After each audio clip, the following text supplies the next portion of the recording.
This is a DIY mini electronic clock soldering kit. It has Wi-Fi networking, so it can provide weather forecasts, and an OLED display. It's based on the ESP8266 chip. It's another soldering kit that I received from my brother, but I thought it'd be a fun little project to assemble today. So let's take a look inside and see what we get.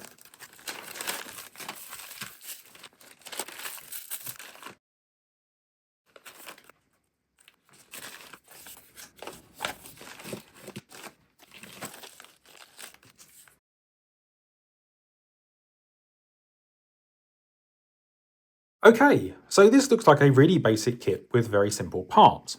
We have a very tiny little PCB here, and on it you can see we're going to have to do some more surface mount soldering.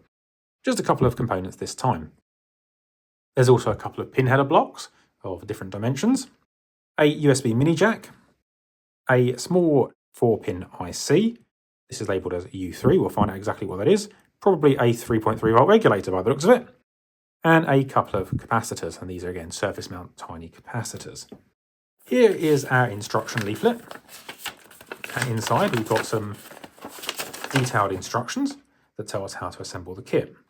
As you can see here, it does indeed include a couple of additional pre-built components. We have the display module, which we might need to put some pin headers on, and we have our main IC here on its little tiny board, kind of neat. In addition, we do have the case and the USB power cable. So let's take a look through the instructions and see what we need to do to get this up and running. First up, it looks like we have to pop in our 2 capacitors here, and again they are surface mount. So that's number 1. I'm going to go ahead and do that. I've got my soldering iron here. Again, it's still got its more pointy knife tip. Let's just turn it on and let that get up to temperature.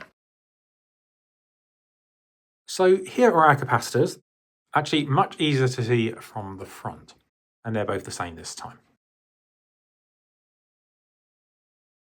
So after a previous video with some surface mount soldering, one of the commenters suggested that I should tin one pad first, just gently, and then move the component into place by sliding it in. So we'll give that one a go this time.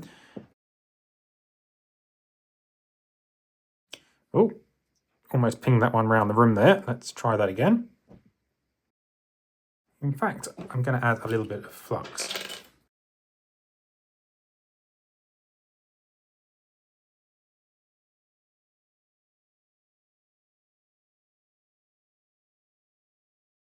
Okay, I'm reasonably happy with that. A magnifying glass if it helps. Let's try the next capacitor.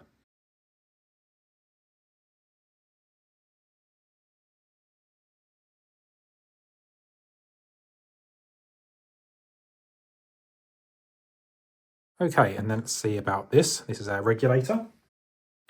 We can see in the instructions here that this is the next one to go in.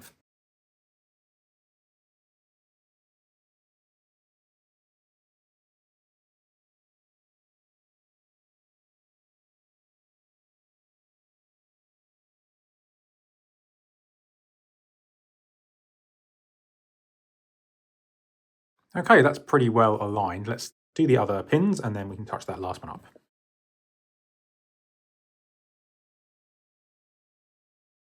So that one went in much nicer. I think I'll probably stick to my general approach for tiny capacitors and so forth and resistors, but for the ICs and making sure alignment, I think the sliding in approach probably works really quite well. So next we have the USB jack. So that's just here. A couple of bent pins on it, but we can just tweak those back into place.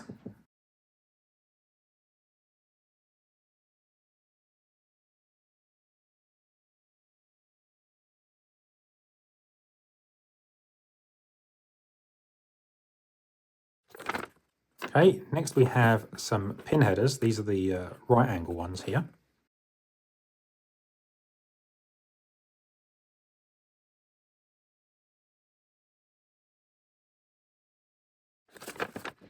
Next we have this block of 8.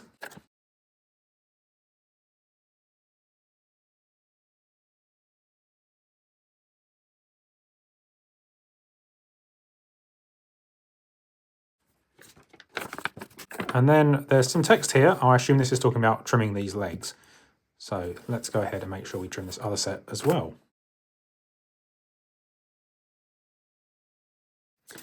Okay, next up we need to do the pins on the OLED. So here's our OLED display.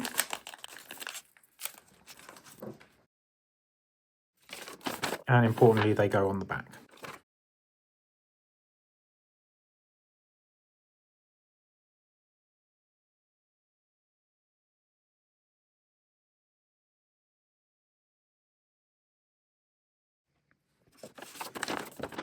Okay, so here are our instructions to connect everything together.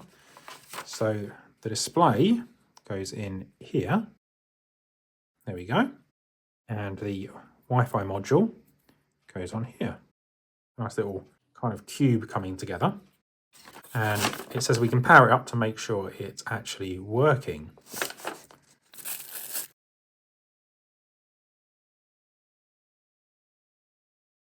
There we go. It says it's connecting to Wi-Fi.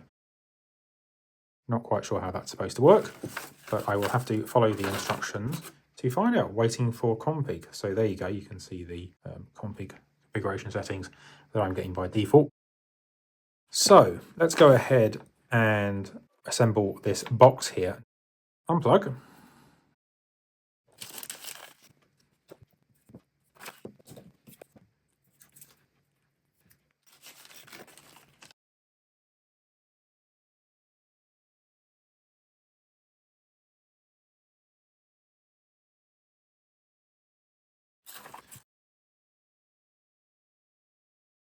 So it seems these screws aren't really of the right size for these posts, and they slide in and out like so. Now this means that I can't really assemble this box, which is a little bit of a disappointment. So I think I'm going to have to put that to the side for 1 second, and let's see if we can set up this clock.